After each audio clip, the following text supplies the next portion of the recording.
WB SSC group ডিতে আসা এই কোশ্চেনটা কীভাবে সলভ করে দেখো। একজন ব্যক্তি একটি নির্দিষ্ট পরিমাণ অর্থ ব্যাংকে 10 বছরের জন্য জমা রেখেছিল, সেই সময় তার দ্বিগুণ হয়, তাহলে সেই সময় সরল সুদের হার কত? সরল সুদের ফর্মুলা সিম্পল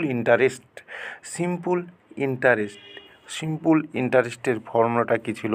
সিম্পল ইন্টারেস্টের এই ফর্মুলাটা ছিল যে সিম্পল ইন্টারেস্টের ফর্মুলাটা এসআই সিম্পল ইন্টারেস্টের এই যে ফর্মুলা সেটা হলো এসআই ইজিক্যাল টু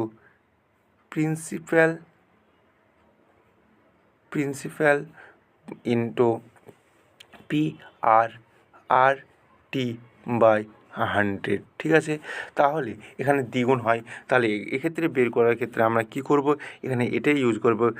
আমি আসলকে ধরে নিলাম, যে আসলের পরিমাণ সেটাকে ধরে নিলাম পি, ঠিক আছে? তাহলে সিম্পল পি হলো, তাহলে এই যে এখানেও পি থাকলো, ঠিক আছে?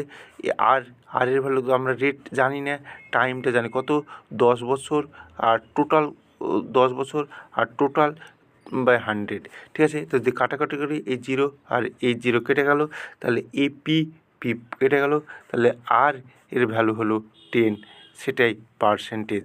তাহলে সঠিক অ্যান্সার হলো বি এরটা, ঠিক আছে?